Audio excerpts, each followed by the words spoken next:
Benvenuti, nobili viaggiatori delle geografie del cuore e custodi delle memorie che il tempo non riesce a cancellare. Benvenuti ancora una volta nel vostro rifugio di verità emotive. Siete nel cuore pulsante di Gossip alla turca.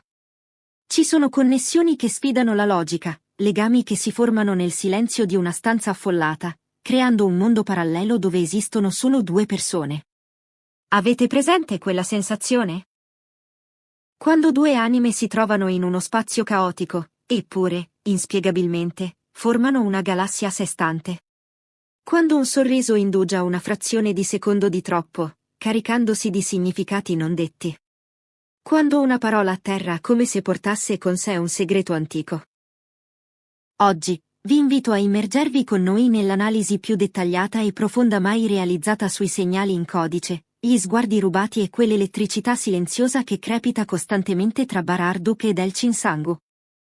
Non stiamo parlando di gossip superficiale, ma di un viaggio nell'anatomia di una chimica che ha incantato milioni di persone. Prima di addentrarci in questa analisi viscerale, vi invito con calore a compiere quei gesti che rendono solida la nostra famiglia. Iscrivetevi al canale per non perdere mai il filo delle nostre narrazioni esclusive, attivate la campanella per essere i primi a comprendere le sfumature dell'amore, e se il nostro modo di raccontarvi l'anima delle star vi tocca, lasciate un mi piace. E per coloro che desiderano sedere in prima fila nel teatro delle nostre rivelazioni e supportarci attivamente, il tasto Unisciti o Abbonati è la vostra chiave d'accesso privilegiata per diventare i veri mecenati di Gossip alla turca.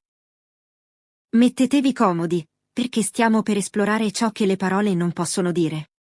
Immaginateli sul set, sotto luci calde e avvolgenti, con telecamere pazienti che attendono di catturare la magia. Una storia si svolge davanti ai nostri occhi, dove ogni svolta della trama sembra avvicinarli inesorabilmente. Molto prima che le parole rivelino ciò che i cuori sanno già, sono gli occhi a parlare un linguaggio universale. Osservate il modo in cui Bar lascia che il suo sguardo riposi su Elçin, un indugio che va oltre il copione, per poi distogliere lo sguardo con un sorriso morbido, quasi privato, come se stesse riponendo un pensiero prezioso nella tasca della sua anima.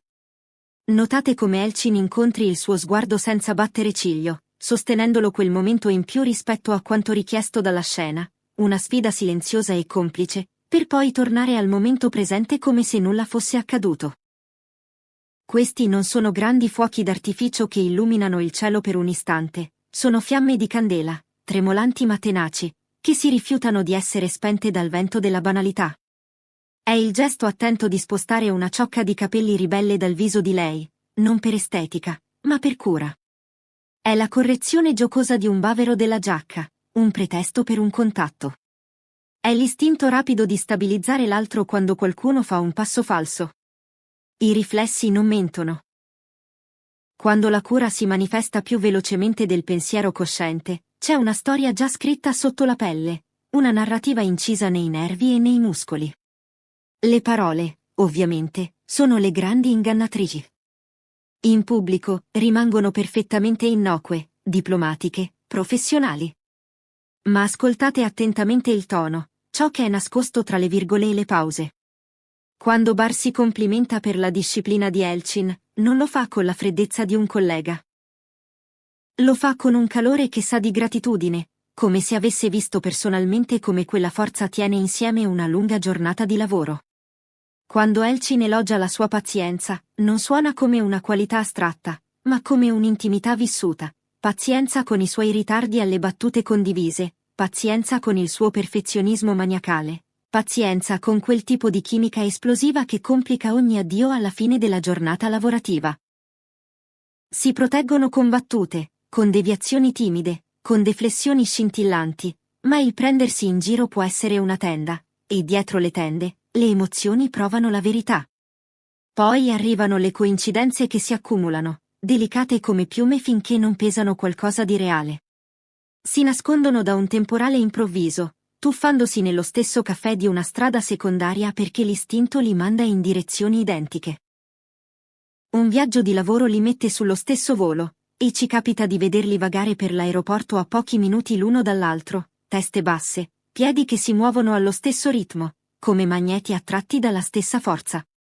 Una prova nel tardo pomeriggio si protrae a lungo, E sono loro due a condividere un ombrello sotto la pioggerellina tra i trailer, fingendo che sia solo pratico per rimanere asciutti mentre il resto di noi sente la musica romantica suonare in sottofondo.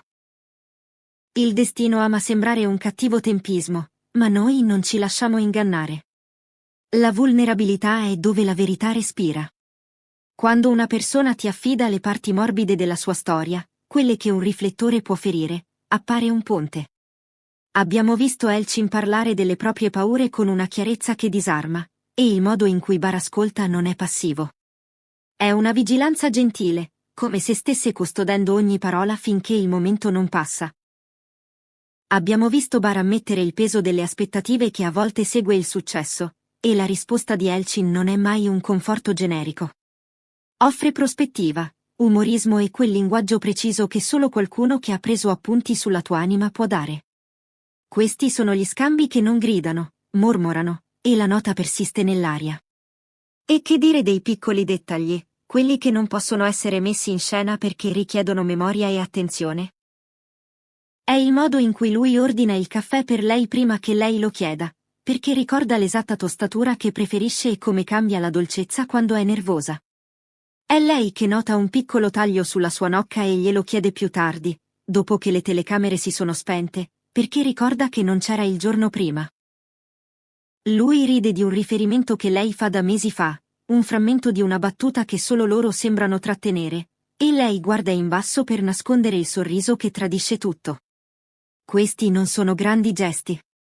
Sono il filo invisibile ma resistente che cuce insieme un mondo privato, un lessico familiare che appartiene solo a loro.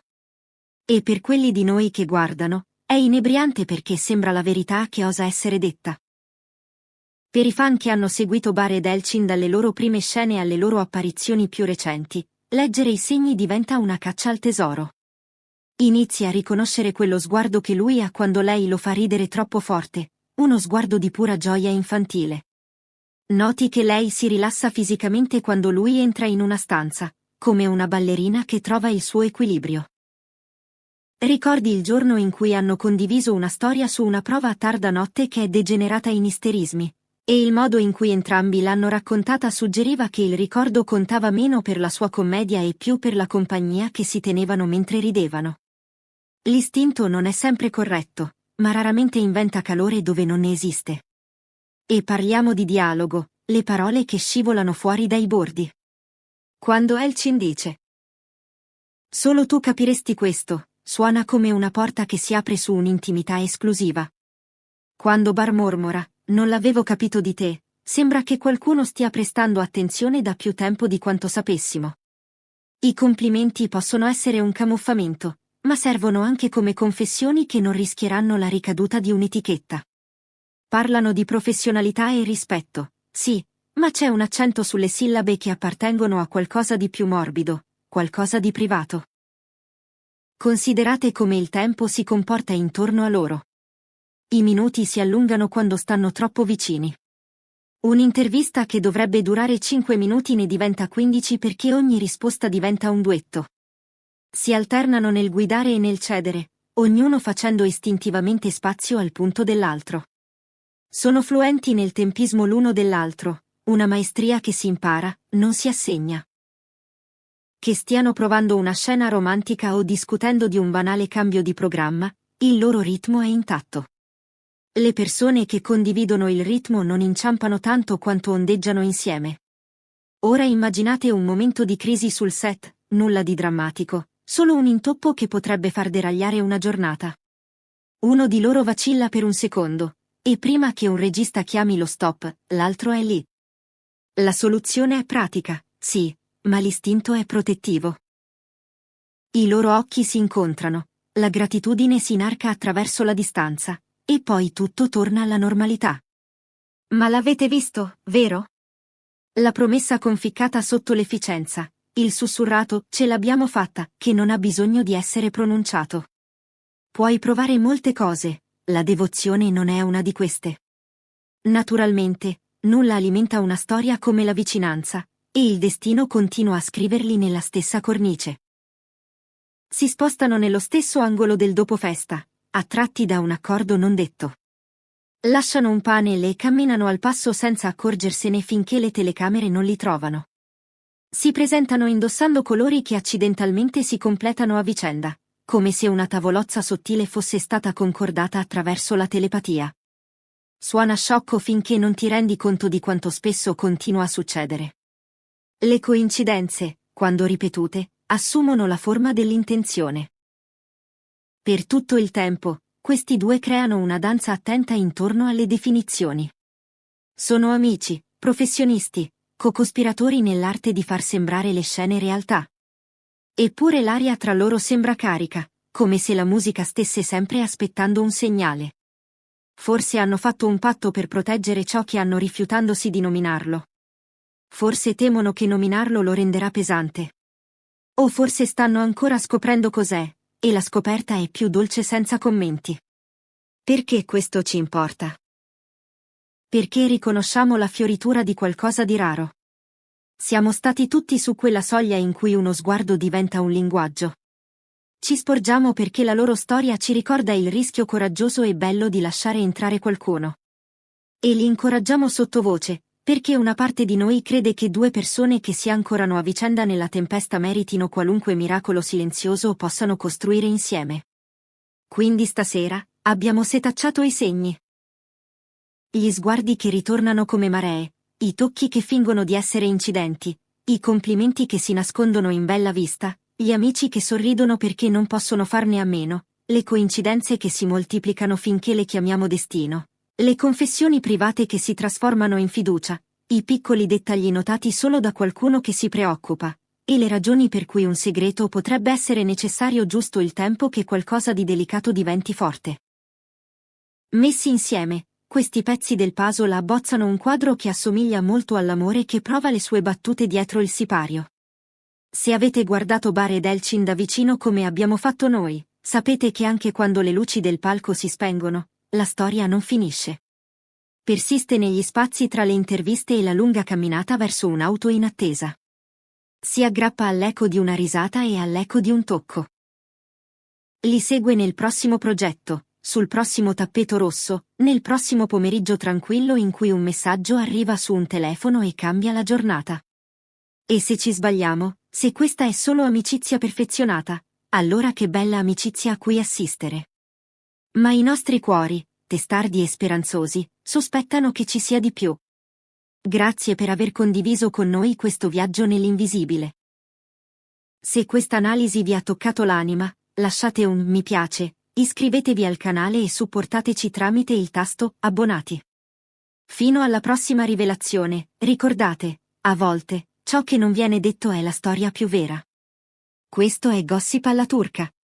Buonanotte.